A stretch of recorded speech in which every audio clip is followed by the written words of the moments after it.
Well, look at that, Renee. Another episode. And this is going to be exciting, isn't it?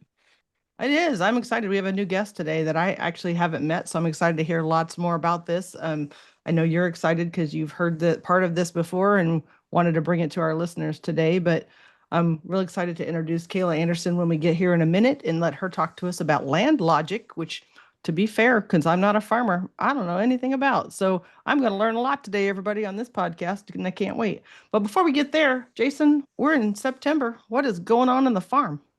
Well, it's not quite harvest time yet, but there's lots of farm auctions. And I think I've talked about this before that I can't bid online at farm auctions because, like, if there's one Snap-on socket in that set and it's only $2, I'm going to bid on it. And then I'm going to come home with a bunch of rusty sockets with one nice Snap-on socket.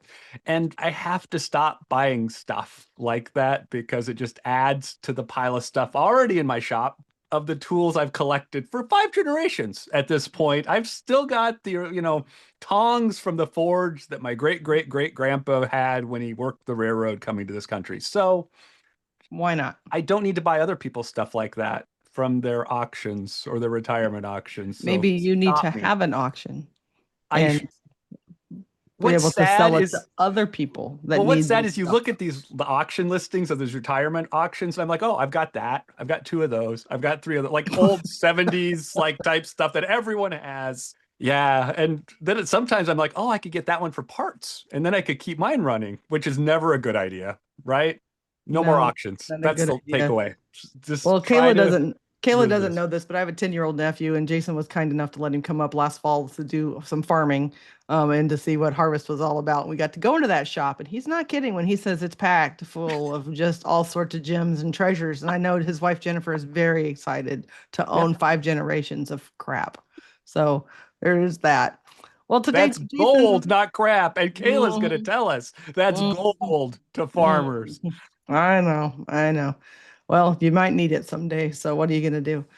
But today we're going to talk to Kaila Anderson. And Jason, you've met Kaila before and you know a little bit about this topic. So why don't you kick us off and introduce Kaila and tell everybody what we're going to be talking about more about today?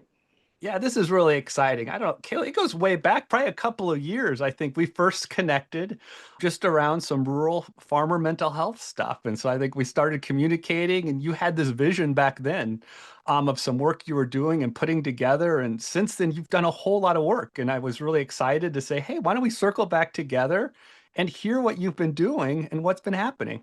Yeah, thanks, Jason. It has been several years and quite a bit has happened, which is exciting. So I think we met at a Marsh conference. Yeah, And so talk there. But thanks for having awesome. me on the podcast. Yeah, well, tell us what we're talking about today. Tell us what you've been working on and what is LandLogic?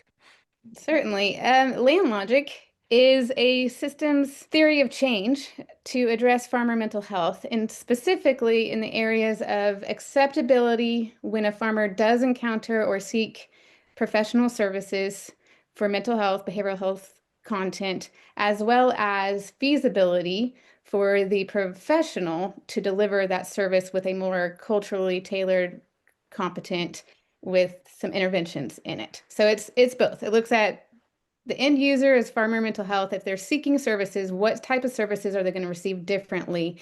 And it's focused on incorporating the emotional connection to the land, which you have already alluded to with your gold pile.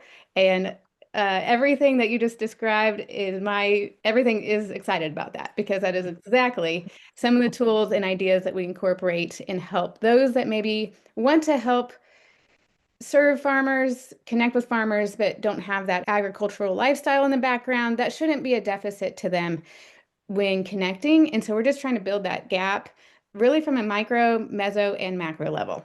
That's awesome. Tell us about your background. What brought you to this place? Like what brought about your passion in wanting to think about this work and make life better for how farmers are treated when it comes to healthcare?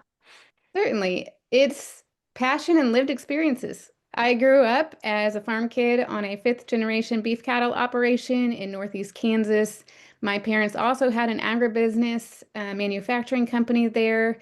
My grandparents had a livestock auction as well. So Oh, between those three things, the almost whole childhood was spent either doing farm work with the beef cattle operation on the property or at the agribusiness manufacturing plant where we are serving farmers and providing this baling product, as well as living with grandma and grandpa at the auction services. And so those are three of the most prominent memories for me, in addition to 4-H, in addition to these other aspects that many experience in agriculture. So loved my childhood. My parents also went through the 1980s farm crisis. They were young, didn't have a name for what everyone was experiencing during that time, but my parents lost my dad's brother to a tractor accident. So there was trauma on the farm. There was new little babies coming along that apparently cost money. And it was just a hard time. And so the one thought of losing the family farm left in isolation over the course of time, which in the therapeutic world we know as FIDS, frequency, intensity, and duration, really led my dad to undiagnosed clinical depression. And the thought of putting his hand in the auger and my mom could just have life insurance and everything would be better without him here.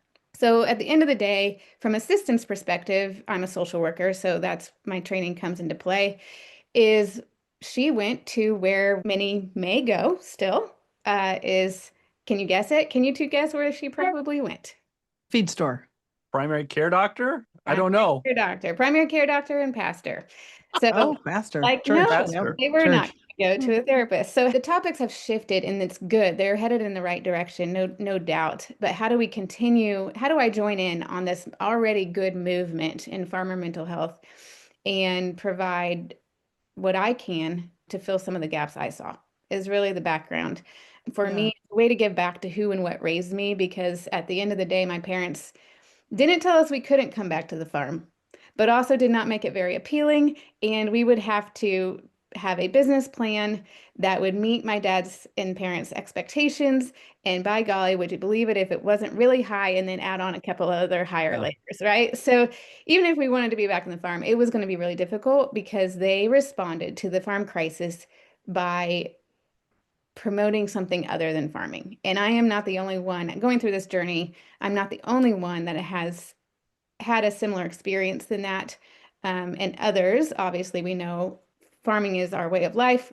Of course, you're coming back, all different layers, but this thought of legacy and family and values, and as it all connects to the land is our central pin, our center point. So when I was raised to not be a farmer, like literally off the land. My parents were the first of both sides to finish college and to move away from the land so that we would not be farmers. And so we came at this a very different direction. I've lived in the Midwest my whole life, so agriculture was a big part of our community, but from that more urban side. So on the side of the banks and the insurance and the industry and the cornmeal processing and all of that. So I'm aware of all of that from the city side. But my mom was a actual sharecropper, and she was absolutely not going to have us do those things, to the point of like certain types of foods. I've told Jason this in the past, but she wouldn't service certain things like potato pancakes, which I found as growing up that those were pretty delicious. And she's like, no, you would never, I'm never giving those to you, because it reminded me of how poor we were. I mean, they literally wore like the feed sacks as dresses and stuff like that. And so it just is very interesting now that I work with Jason on a regular basis, when my family worked so hard for me to not be in farming. And so it's really fascinating. And for Jason to have like both, because Jason came from farming and still farms, but then went to behavioral health too. So he's got the dual. So it's an interesting combination, because this conversation is really big in our community. And if you send a person out who's from a different place and who has no idea about the land, and they say something like, well, you should take some time off, right there, they're done, because they're like, you don't understand. Cattle have to be fed every single day. I can't just walk away. So, one thing like that could make it where you don't have broke trust. They think you're crazy. You don't know what you're talking about, and you're done with trying to help them. And so this is really important conversation that we're having here. Yeah, thanks for sharing that, Renee. We do not advocate or promote that this connection to the land is always rose-colored glasses, right? That it's always positive. And many will maybe speak of that, but there might be behind the scenes this underlying significant pressure that influence the risk-taking behaviors of them. It's not all glory, right? And you're describing that it comes with hard times for really each generation that probably goes through, and no doubt that impacted your family. So. Mhm. It's important we call out what that term is, right? This is the agrarian imperative. And so we don't often hear that term a lot. And I think that's how we originally got together, Kayla, is we were talking agrarian imperative stuff. Renee, do you know what the agrarian imperative is? Is Never that heard of it.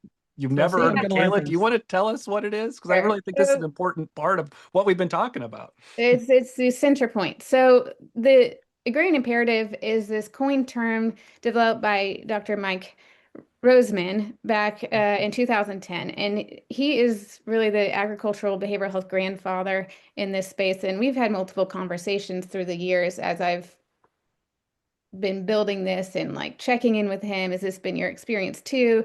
Different things. And he is an Iowa farmer as well as a clinical psychologist that spent and worked with many, in particular in Iowa, through the farmers' 80s farm crisis. It's really where the launch point for some of our research in this area came from as well. And the idea is from all of his experiences, hearing from people and his own experiences, is this idea of the agrarian imperative, which is the notion of protecting the land at all cost. And he really says it comes from three different lenses: genetic, historical, and psychological. We hone in on the psychological standpoint, saying that this identity, I know nothing other than being a farmer. If this land isn't going well, it is a direct reflection of my identity. For individuals, family, that all those pieces, the family, the generational aspect, the faith, the values, those pieces influence and impact why farmers take those risk-taking behaviors that can really be a benefit, but the moment they start being in that deficit category, the challenge category, can be indicators towards depression and anxiety, et cetera. So it's how do you help bring that awareness to the farmer about when their resiliency is a good thing, a strength, right? They have to. There is no way a farmer could be a farmer without this resiliency and this internal hope. And yet at the same time, when a confluence of different factors all hit at the same time, it can be hard to maintain that resiliency and put them at more of a risk. So we're trying to bring on that micro level for the farmer, we're trying to bring awareness to this concept, because you will never, and we talk about this in the training, you will never probably hear a farmer say, I am living the agrarian imperative. And here's how it looks, right? That's not going to happen. If they surface to a behavioral health provider, what we are promoting is saying you're going to have to use your skills and the knowledge that we're giving to you and the tools that we're giving to you to hear it, see it, and watch it. So when, just like you said, Renee, we don't have enough time or we don't have enough finances to feed the sows or whatever, those are not to be flippant and to move past. You should be considering those and diving deeper with the skills that we're taught in clinical school, to apply to that scenario and listen in, because that is what you're seeing. Or if you're in primary care, the stress, the hard work, the I am like, my body is falling apart and I can't come to you because I got to get back out of the farm. Taking those physical health concerns as potential connections to their behavioral health. So you can keep me going. I can be a tangent on all different levels of this whole conversation, but that is the agrarian imperative. So. Yeah, I love that. And I think, it's so applicable. And so, let's talk data for a minute. Why do we need to focus more on rural populations? What's happening? And so we're going to throw some links in the show notes today. We'll have some stuff to help you to find some information about Kaila in our show notes. But I just want to remind everyone, and, one of my favorite places to go is RHI. I think, we can go and look at some data over there. And there's a whole section related to disparities and health disparities of rural populations. And I just want to remind everyone that individuals in rural areas die at higher rates than the general population, especially those in urban areas. Access to care and treatment is a disparity.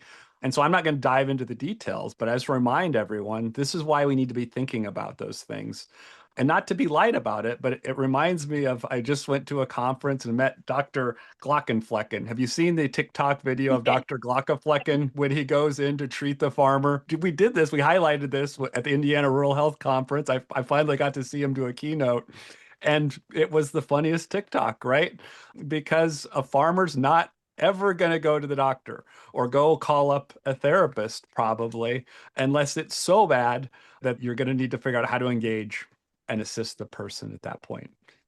What do you think, Kaila? Do you agree with Dr. Glockenflecken? I agree. And I watched that video and it is so accurate. And so the great part is that leads me into why we include our medical professionals in this conversation. It is essential, and that is one of the gaps that I saw is we must include them in this conversation because while they are not trained behavioral health professionals, they are often the gatekeepers. We ask a lot of our rural primary care on multiple topics, right? They are asked to do a lot in our communities. And so, how do we provide and take care of them as well? What do they need? I worked on a behavioral health integration project a couple years ago as well with some critical access hospitals and just the resounding we want to take care of our community and we feel overwhelmed by the behavioral health needs. And this was in general, behavioral health needs in general. It's just so much, all those disparities you just talked about. And so, regarding farmers specifically, when they come, again, it's a big deal for them to come off the property, to come to you. And if they're sharing these concerns, so that's why we've taken 10 cognitive distortions, which is in the cognitive behavioral therapy realm, and created ag-based images with a graphic designer. These ag-based images that we have and promote in our trainings can be used from a more therapeutic traditional lens, like within a 1 hour session or whatever you want to do, all the way down to your through to extension agents and other things as prompts, just to put out there in the public. And the idea is it's one of the tools we give to the medical providers because it can be saying, hey, take a quick peek through these images.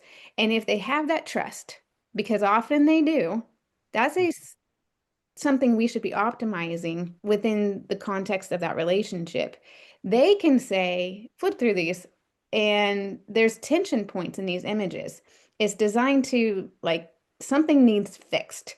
And it's intentionally designed that way to tap into the value within the farmers of the need to solve problems. So Awesome. we put it in that way so that it can be a conversation piece to talk about medications, to talk about getting therapy, to talk about asking somebody for forgiveness. Any level, it doesn't really matter what the topic is. Some of these images can really resonate with farmers and be a thought-provoking conversation starter to help. And if nothing else, maybe they'll remember it in the future and come back and different things. So we provide tools specifically like that, as well as we haven't talked about it, but the aerial image exercise. Jason, we've talked about this, but I wish I could do research about how many agricultural families in America or really wherever have an image, whether it be the family tractor, the aerial photo of the land, the prize champion steer at the state fair, some kind of image that depicts this connection to the land. I mean, I just don't know of another profession that has that.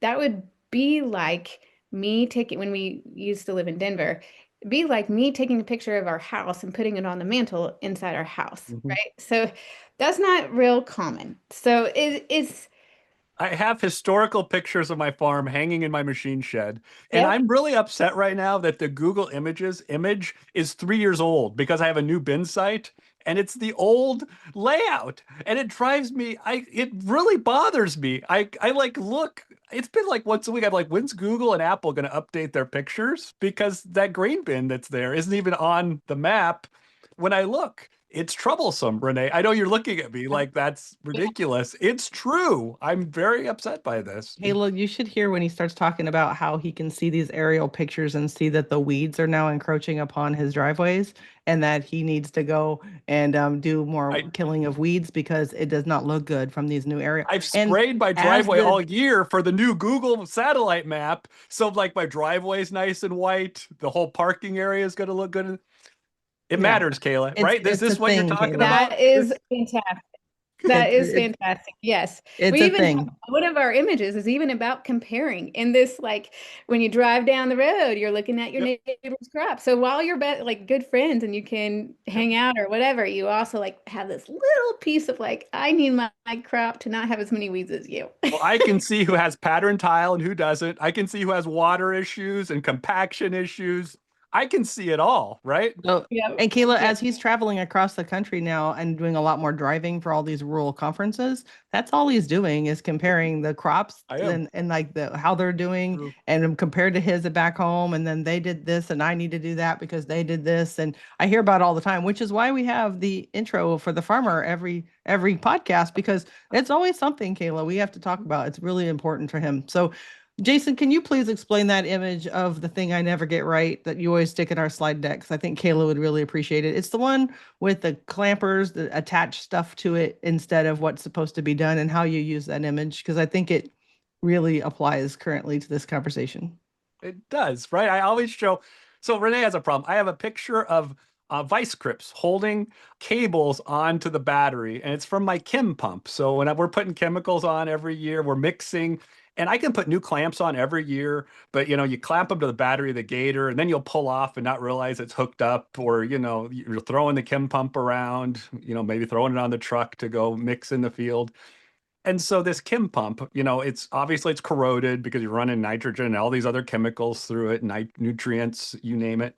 But at the end of the year, I just go with vice grips on the battery terminal because it works. It makes the connection, right? And that's really summarizes farming for me. It's not always pretty, right? But we figure out a way to get it done and make the connection we need to make. And I think that kind of summarizes what you're talking about it here is that it's not always going to happen perfectly. And sometimes we get stuck on our clinical pathways. We get stuck in healthcare about having to treat someone in the exact way the protocols tell us we need to do that. And that's not always going to work, right? We need to find different ways to address the issues. And so Renee just doesn't like that slide, I don't think, because you're like, there's a bunch of rusty vice grips, right? And this is why I buy vice grips at auctions, because I need more vice grips because I leave them laying around and then they get rustier. Yeah. This has really So gone downhill, what's Kaila. I don't entertaining know how we got to this what's place. entertaining most to me about that slide, Kaylin, I bet you 100% understand this. It totally depends on the audience in that room. Because if the audience in that room comes with my background, they have the exact same response to that picture as I do, which is what? And it's hilarious to watch it go down.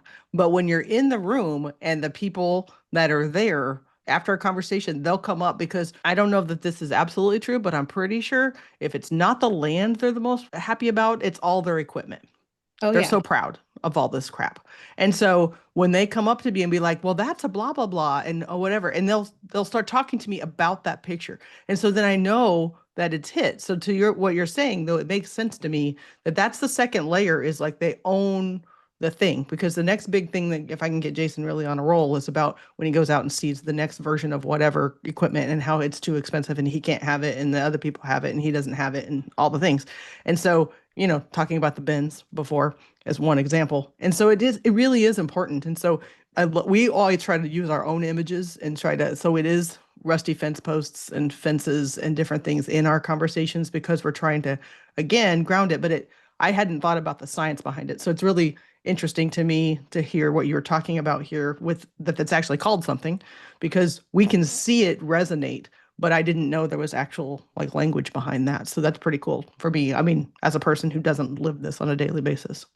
Yeah, it's helpful to have that term out there and some data behind it. So yeah, and part of it is I'm shifting, I guess, but in the data realm, there is just a pretty big black abyss when you talk about farmer mental health and clinical interventions in particular and different things. And while, I don't know, it's quite a research journey to get to the therapeutic or clinical intervention stamp of approval thing. It's very rigorous. So from a systems level, how can we be collecting what we're doing in a meaningful way in hopes of adding to what's out there regarding farmer mental health through journal articles, et cetera, because those are the places that the behavioral health profession goes to seek evidence-based practices and all these things, which is great. And how do you bring this real life applicability into these spaces and share so that there's something they can go on? The other part is as we collect data, a lot of what we've done so far has been, hey, we do this training, let's do an evaluation. Oh, yay, it looks really great. That's awesome. That's really just evaluation. What I want to go to is, no, I really want to know, does any of this actually change farmers' long-term behavioral health outcomes for real, right? And it may not. It could come back and be like, oh, that's so cute, but it really didn't do anything. That's fine. As long as we're making steps towards that, and any of that stuff will be promoting and helping this particular population, this rural health disparate population, into the greater space. And so we are doing IRB approved research through Colorado State University, looking at the effects of the training for behavioral health providers that we have on clinicians. Does it improve their cultural competency? Does it improve their confidence when working with a farmer? Because that's important, the efficacy. When you use these tools in that setting, how did the farmer respond from your perspective? Did they come back for a second session? I mean, these are very particular niche areas, and it's hard to find a therapist that is currently serving farmers. We have a lot of ag vouchers, and so it's fantastic because that's about the place that we have to go. Because you can have therapists in communities, but if they're like, that's not where they're necessarily going to directly go. So it's this interesting thing. But my point in that, and I can get off on all these different, I have a million thoughts, Yeah. but my point is we are collecting research at the next phase to see what the impacts are. We're also collecting research. Initially, I went and directly talked to farmers at these ag commodity conferences and gathered their feedback. We used the aerial image, talked about this idea. This was like 3 or 4 years ago. We collected, so they had to draw, they drew, if they wanted to, they drew their aerial photo on a piece of paper. We're talking about a blank piece of paper, and the impact of a blank piece of paper by just drawing their land and asking 3 questions is amazing. So we're going to take that data and put it through apparently there's a new term or something called photo voice, where it's looking at, it's analyzing their images, it's analyzing their responses, with a researcher that specializes in that. And so we're going to collect that data and put it out there as well. That's all happening this fall. So I'm really excited about what is coming and what the results show. I don't know. My job is to just provide the training and step back and see what the researchers have to say, right? But I'm clearly love this systems approach in the macro level. Chad is very much the behavioral health provider space. We have a subject matter that's helping develop the 988 crisis responder, because if we're going to put 988 on things, what kind of different care are they going to get? If we are promoting these things as the end result, even if it's only a couple of people that call per year, who knows? There's probably more than that. If they call, what's the different care? And it's not to say, we're a firm believer that those that have gone through professional training, LMSW, LMFT, LPC, whatever, are skilled. You wouldn't be sitting in the thing and you wouldn't be licensed if you weren't. So we are not trying to teach you, you have to do it our way. Our belief is that you're good. How can we help you connect with this population and bring these things together? You really want them to be culturally competent for rural communities, is what you're saying. And so whether or not in the past cultural competency hasn't included necessarily folks that, are on the farm as a group. And so, and it is different and you can see it. There are some other folks besides the gentleman I can't pronounce who on TikTok who have, they're nurses, and there's one where they always have a farmer come in and he's like sitting in the emergency department, and a guy comes back and says, hey, there's a farmer in the emergency department. And basically it goes, why is he here? And they're like, we don't know. And they're like, you better go now. You better go now, because they're like, why is right? So that's the general consensus across anything that they're trying to get that message out, because they're like, wait, he's sitting here? What are you talking about? Oh, you better go get the crash cart, move. And so they were just like, because they're like, what are they doing here? And so it's, to your point, as simple as the second appointment or even the third appointment and being able to literally track that they came back, that's massive in this area. And that seems like such a small piece of data, but that could actually be a really important key piece, is that they've returned, because they may not need.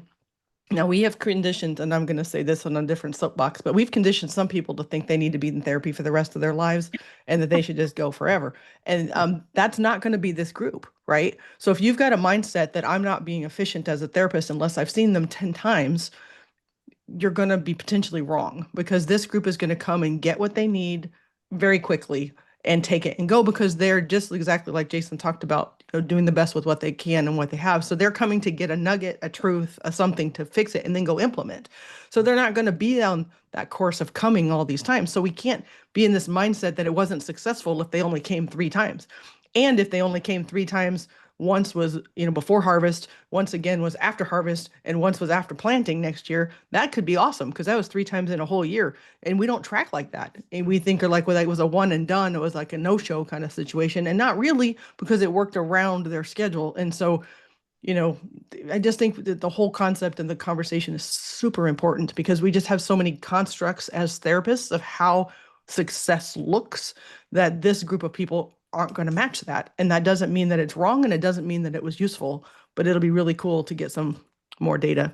One more thing on data, I in our state, and I don't know if it's in your state, but even tracking like suicide in our state, if somebody has a second job along with farming, typically the second job is what's on the data. And so because of that, you don't always get farmer suicide, because if they worked at the grain elevator, they might have that as their primary job, or if they also were teaching, or also were, and so that second job often gets labeled. And so even our data there, even the purest form of like identifying the person upon death, is incorrect. And so I don't know if that's everywhere, but I do know for sure here, because I had a very poignant conversation about that in our state, going, how in the world are we ever going to make inroads in this particular area if we're not even identifying the people we're talking about? So you're right, the gap is huge for data in this space. Just even, we're calling, what do we call an X, right? What is X in this situation? So it's, you're really never going to run out of work. You got lots to do, which is pretty Oh, we cool. all do. I'm just joining in with a whole big group of people that are trying to do it, right? There's really great things, and we love supporting all of those, because it's so multifaceted. There's just the bucket is so big. Come all, right? Yeah. Well, So and How can a clinician or someone find out more about this training program? Because it kind of reminds me of a conversation I just had at a conference, and I don't remember what state I was in, but it was a healthcare group, and their question was, how do you train your clinicians or your providers? It was primary care, in working in rural populations. And it might have been an insurer or a managed care company that said, well, of course we provide training. And somebody said, what training do you provide? Is it, evidence-based? And they're like, I don't know. I just am sure that we give some kind of training. And so what I really like about what you've put together is not only the visuals you talked about, but how it was really created thoughtfully. There's a lot of training out there today, and a lot of the training I've tried to sit through, and I couldn't even get through the online portal and the first hour of the training because I was bored to death. And I know I have some attentional issues, but I think this training speaks a lot more to me. So how could we learn more about the training, or how would we reach you if somebody wanted to know more? well, thank you for that. The best place to start is the website, which is www.thelandlogicmodel.com all together. And that is fairly new. So hopefully everyone can go and find it. I am a terrible promotional person and marketer. So go there. You can see our impact report. You can see what we've done, who we've started working with. Some more collaborations are coming, but they'll just build over time. Contact information for myself is there. You can also email me at kandersonlmsw@gmail.com. So both of those places are great places to start. It has our upcoming trainings, which we really try to do about once per month for the behavioral health providers. The on-demand course for medical providers is right there in our store. It's linked. You can go and just take it anytime. Um, Barbed wire thinking, you can order there as well. And that's for anybody that just wants to try it out and go with it. And I'm always open for conversation. I enjoy having meetings and connecting fairly much in the old school manner because I don't know how to do technology all the time. So Well, Well, thank you I've got so multiple, much. yeah, I've got multiple people in mind I'd love to connect with you that are other ladies working in our state doing similar things that came from the farm, have that background, and are trying to make inroads. And so just for thinking of a potential network here would be really cool because again, this isn't my background or my specialty, but I do know people that are in this work and we all, like you said, there's a lot of people trying to make a big difference. So it'd be exciting to connect all of you. But yeah, thank you so much for today. This was really good. I learned a lot. So thank you so much. Before we go, we always dive into the recovering politician self-care policy of the week. And for Kaila, she might not have known, but I was a politician a while back and still recovering. So that's hence the name. But for me this week, we're really talking about getting back outside. So what was interesting this year is really, really hot this summer. And we had really, really bad air quality in a lot of parts of the country. Well, I just read a report that I hadn't thought about, but people were actually getting seasonal affective disorder in the summer because they weren't going outside. And typically, you get seasonal affective disorder for a lot of people. They've connected it to being not outside, but in winter when it's really cold and they've been isolated and dark and all those things.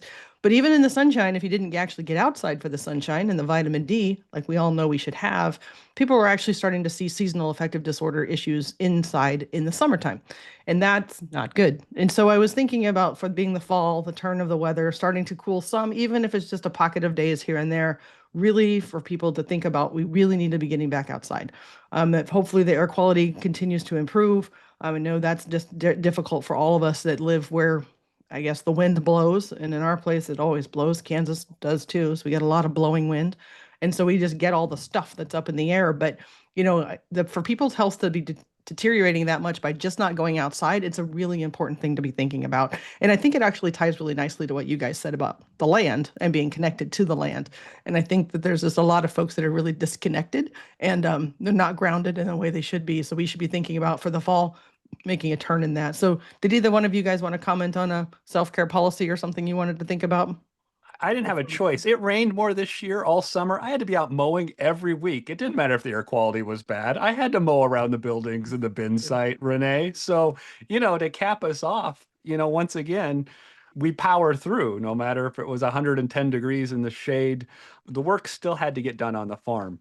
And so that's one of the tough things as we think about the conversation we've had today is that, even if it wasn't good for my health, I probably do a lot of things that aren't necessarily good for my health.